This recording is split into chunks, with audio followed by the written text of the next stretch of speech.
ఇప్పుడు ఫరువు అనగానే యాదికి వస్తుంది. ఇప్పుడు పిల్లలు కదా సార్, మనం ఆల్రెడీ ఫరువు పెంచుకున్నాం బాగానే కొంతవరకు. ఇప్పుడు ఈ పిల్లలు ఈ అవస్థ ఉన్నాడు కదా నరేష్,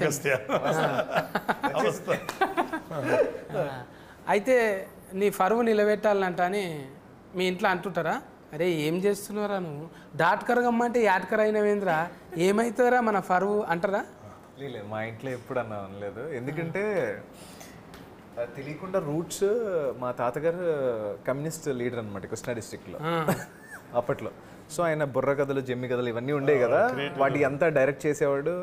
నీకు ఇది రాదురా, నువ్వు ఇది మేకప్ చేయలేవురా అంటే ఆయన ఓన్గా మేకప్ క్రియేట్ చేసి స్టేజ్ తెరలు తయారు చేసి అలా ఉండేవాడు అనమాట. దాని తర్వాత బల్లారి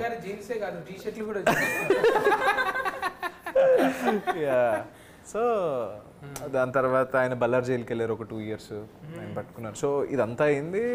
దాని తర్వాత మా ఫాదర్ కూడా 97లో దూరదర్శన్లో సెకండ్ హీరోగా ఏదో సీరియల్ చేశారు. It's not a famous one. ఇంకా అట్లా అది తెలియకుండా వచ్చేసింది. అండ్ నేను యాక్టింగ్లోకి వెళ్ళినట్టు డాడీకి తెలియదు అనమాట. నా కెరీర్లో ఫస్ట్ ప్రాజెక్ట్ ZEE5తోనే అనమాట. అప్పుడు టీవీ చేసేవాడిని టీవీలో. అప్పుడు డాడీ టీవీలో చూసి నాకు ఫోన్ చేశాడు, ఈ అబ్బాయి ఎవరో నీలాగే ఉన్నారా కరెక్ట్. అప్పుడు నేను బీటెక్ అనమాట. సో బీటెక్ అయితే కాల్ చేశాడు డాడీ, అది నేనే అంటే మరి చెప్పలేదేంట్రా అంటే ఏమో చేసాను డాడీ ఇంకా అన్న. సరే సరే జాగ్రత్త అని అన్నారు, అంతే. That's it. తాత నుంచి వారసత్వం వచ్చింది కదా, మరి ఆ కథలు వస్తాయా ఏమన్నా? ఏవి సార్ కథలు తాత చెప్పిన? లేదు సార్, అంత యూనిక్ ఏం కాదు,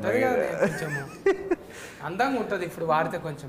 అరే ఇవి కూడా ఇంకో వైఫ్ కూడా ఉందా అన్నట్టు. ఎందుకంటే నేను తాతయ్య నాకు స్టోరీ ఏంటంటే డాడీ వాళ్ళు చెప్పడం ఇలాగే, నేను పుట్టే టైంకి ఆయన చనిపోయారు. యాక్చువల్గా నేను పుట్టకముందు ఆయన చనిపోయారు. ఇట్లనే ఓ జననాట్య మండలి, ప్రజానాట్య మండలి అవి ఎట్లుంటాయి అంటే చాలా పవర్ఫుల్ సార్ అవి. ఆ పాటలు వింటుంటే ఆ డఫ్ సఫుడికే వస్తారు. ఇప్పుడు 70 ఇట్లా స్క్రీన్ వేసి పెద్ద ప్రొజెక్టర్లు పెట్టి లేవు, ఒట్టిగా కనకన కనకన కన నిఫ్ఫుల దండోర లెక్కనేగా. ఇట్లా ఎక్కువ కులమంటివా దోసుక తింటున్నదొరా, నీ ఎక్కువ ఏమిటి బంగ్లా మీది బడాదొరా, ఎండల్ల బండరాళ్ళు బూనాది నింపినోళ్ళం, మా రత్కమంతా ఒడిసి మీ బంగ్లకు రంగేస్తే, కొత్తింటిలోన మీ అక్కు కొన వాకిలి మాకు దిక్కు, మేమంటని వస్తువు దోసుక తింటున్న దొర, నీ ఇంటిలో ఉన్నదా బంగ్లా మీది బడాదొర అంటే సామాన్లన్నీ ముట్టుకొని అట్లా పెడితే దావత అయినాడు అన్ని ఇంట్లోకి రానియడు అని బెడ్రూమ్తో సహా ఈడే మోసుకొచ్చి పెట్టాలి. అంటే ఏఫీఎన్ఎంలో నేను కూడా కొన్ని వద్దులు పనిచేసిన సార్, ప్రజానాట్య మండలిలో. అవి ప్రజా గొంతుకలు ఎట్లుంటాయి అంటే చాలా పవర్ఫుల్ సార్. అది నారాయణమూర్తి సార్ లాంటి వాళ్ళు, గద్దర్ లాంటి వాళ్ళు. నిన్న మొన్న కూడా గద్దర్ సార్ పాట వింటే అమ్మ ఎటుకలని లేచి ఇలా పడతాయి. లెజెండరీ గద్దర్ గారు నిజంగా అలా హ్యాట్స్ ఆఫ్ సార్. నిజంగా మీ మాటలు కూడా ఒక్కోసారి అట్లనే గన్ను లెక్కనే ఉంటాయి. అలా పుస్తకాలు ఎక్కువ చదువుతున్నా సార్ మరి? ఏ చదవచ్చు, ఏదో పర్వాలేదు, రీజనబుల్లీ చదువుతాను. ఏమో కారల్ మార్క్స్ అంటాని, లెనిన్ కాటన్ అంటాని నాకు ఇష్టం వాళ్ళందరూ. కార్ల్ మార్క్స్ అంటే నాకు మెయిన్ లెనిన్ గారు చాలా ఇష్టం. లెనిన్ అంటే సో మెనీ, లింకన్, వీళ్ళందరూ గ్రేట్ లీడర్స్ కదా. వాళ్ళ గురించి ఎంతో కొంచెం చదువుకొని ఉంటాం. చిన్నప్పుడు సోషల్ స్టడీస్, హిస్టరీ చదివాము. సెకండ్ వరల్డ్ వారు, ఫస్ట్ వరల్డ్ వారు, ఇంటర్నేషనల్ హిస్టరీ, ఇండియన్ హిస్టరీ, రాష్ట్ర చరిత్ర అన్నీ చదువుకునే వాళ్ళం కదా. డెఫినెట్గా కొంచెం ఉంటుంది లోపల. సబ్జెక్ట్ ఉన్న వాళ్ళతో జర వాదించారు ఎవరు, అమ్మ ఆయనకు అన్ని తెలుసులే ఎందుకు వచ్చిన అంత వైడ్ నాలెడ్జ్ లేకపోవచ్చు కదా గారు. ఎంతో కొంత అయితే జాక్ ఆఫ్ ఆల్ అంటారు సార్, అన్నిట్లో కొంచెం కొంచెం టచ్ ఉంటుంది. ఇప్పుడు ఫర్వ్ అంటే ఊతుకు అది కనిపించదు కదా సార్, ఊతు యూత్. ఇప్పుడు ఫర్వ్ గురించి అంటే ఆలోచన చేయరు కదా యూత్కి. యాక్చువల్గా యూత్, ఇప్పుడున్న యూత్ కరెక్ట్, పరువు అనేది కరెక్ట్ కాదు. ద మోస్ట్ యూజ్లెస్ వర్డ్ పరువు అనేది. ఆ పరువు అనే పేరు మీద ఎన్ని దారుణాలు జరుగుతున్నాయో తెలుస్తుంది. సో ఇట్స్ ఓన్లీ ఇందాక ఇల్యూషన్ అది పరువు అనేది. పరువు, ప్రతిష్ట, మనమేంటి, మన కుటుంబం ఏంటి, ఇంటి ముందు ఎక్కడో మన సినిమాలు కూడా చూపిస్తారు, ఓ గన్ను పెట్టుంటాడు ఒక చోట, ఓ పెద్ద పులి, అదే కూతురు ఎవరు ప్రేమించానంటే, ఛీ నువ్వు ఇంట్లో గెటప్ నా ఆస్తిలో చిల్లి గోగూడదు ఇలాంటివన్నీ ఉంటాయి. అవన్నీ చూస్తున్నాం. బట్ రియల్ లైఫ్లో చాలామంది చూసాను సత్య గారు. చాలామంది ఈ పరువు హత్యలు అంటాం కదా, ఎంతోమంది ఆడపిల్లలు మగపిల్లలు బలైపోయారంటే. రీసెంట్ కూడా ఒక సంఘటనని అమ్మ దుర్మార్గం, నీ కూతురో నీ కొడుకో నీకు నచ్చని పని చేశారో పెళ్లి చేసుకుని వెళ్ళిపోయారు, నచ్చకపోతే మాట్లాడటం మానేసే, కానీ వాళ్ళని చంపేసే హక్కు ఒక తండ్రిగా కానీ లేకపోతే అవతల బిడ్డను చంపేసే హక్కు మనకు లేదు కదా. Leave them that's all, let them go to hell అనుకోవాలి తప్ప చంపేయకూడదు. అలాంటి పరువు హత్యలు ఎన్ని న్యూస్లు ఎన్ని బయటకు రావట్లేదు. మనకు బయటకు వచ్చే తక్కువే, బయటకు రాని చాలా ఎక్కువ ఉంటాయి.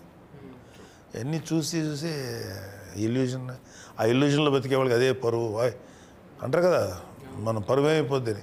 ఆ పరువు అనే మాట ఎంతమంది పడతారు తెలుసా? కేవలం పెద్ద పెద్ద అంబానీలు వీళ్ళు పెద్ద కోటీసులు కాదు, కామన్ మ్యాన్ కూడా వాడతారు. అది మన పరువు అయిపోతారు అంటారు. మీరు అన్నారు కదా, నలుగురు ఆ చుట్టూ చేరుతారు, ఆయన ఎవరో తెలియదు. సచిన్నాడు వచ్చి మోసేటోళ్ళు గారు ఆ నలుగురు అన్న ఇట్ అయిపోయింది అంటే అంటారు. అన్నట్టు బాగానే ఉంటాడు. అవును ఏమైపోయింది అన్న, మన పరువు పోయిందని అంటే ఫస్ట్ ఆడంటాడు. అవును కదా అంటాడు వీడు. అక్కడి నుంచి అలా ఫ్లేరప్ అయిపోయి అది ట్యూనింగ్ చేస్తుట్లనే ఆగమవుతుంది. ఎక్కువ మంది కోసం బతుకుడే అవుతున్నది. మన కోసం మనం బతికితే ఆ ఇష్యూ కాదు, అది పెద్ద బరువు కాదు, చాలా ఈజీగా ఉంటుంది. జనం కోసం వాళ్ళని సాటిస్ఫై చేయాలి. మన ఊర్లో మన గురించి ఏమనుకుంటారు, ఈ పిచ్చ ఆలోచనలతో బయటపడిపోతే పాపం చిన్నపిల్లలు బలైపోతారు. ఇట్లా అంటే మీరు ఇట్లా చెప్తున్నారని కాదు సార్, మీ పెంపకం తీరు కూడా మీరు వాళ్ళకి ఫ్రీడమ్ ఇచ్చారు, హ్యాపీగా ఉన్నారు పిల్లలు. ఇవ్వాలి కదండి. వాళ్ళు చిన్నపిల్లల వాళ్ళు 18, once they matured it is their world to pursue. వాళ్ళ జీవితాన్ని వాళ్ళు లీడ్ చేయాలి కదా. Only we can support. వెనకాల వాళ్ళకి ఏదైనా ఇష్యూ అయితే సపోర్ట్ చేయాలి తప్ప. అదర్వైజ్ ఇప్పుడు వీళ్ళందరూ ఇంత కష్టపడి వస్తున్నారు. ఏ తల్లిదండ్రులకు పుట్టారో, ఎక్కడి నుంచి వచ్చారో. అమ్మాయి కేరళ మీది చెన్నై, ఆ పాప ఎక్కడి నుంచో వైజాగ్, ఈ అబ్బాయి ఎక్కడి నుంచి వచ్చారు. వీళ్ళందరూ మరి ఎంత కష్టపడి పనిచేస్తారు. ఇంకా వాళ్ళకి ఫ్రీడమ్ లేకపోతే ఎట్లాగా? నువ్వు జాగ్రత్త వెళ్ళకు, నువ్వు అక్కడుండు, ఇంటుండు. వాళ్ళకి మన యాక్చువల్ చెప్పాలంటే parents should respect children. Because నాకన్నా నా బిడ్డలు ఎక్కువ ప్రపంచం చూస్తారు. అంటే ఎక్కువ మోడర్న్ ప్రపంచం, అప్ టు డేట్లో ఉంటారు. So don't dictate them, just be friend with them.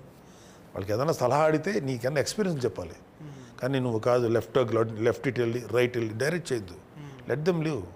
అది నేను అనుకునే ఫీలింగ్. అది ఫ్రీడమ్ ఇవ్వకపోతే ఎట్లా సతీ గారు? వాళ్ళు కూడా ఇండిపెండెంట్ పర్సన్సే కదా, దే ఆర్ ఆల్సో ఇండిపెండెన్స్ కదా. నీ ఒక్కడి భయానికి, నీ ఒక్కడి ప్రిస్టేజ్ కోసం, పరువు కోసం నువ్వు ఈ 4 గదుల మధ్యలో ఉండాలి, లేకపోతే నీ పారామీటర్స్ ఫిక్స్ చేయకూడదు. Leave them.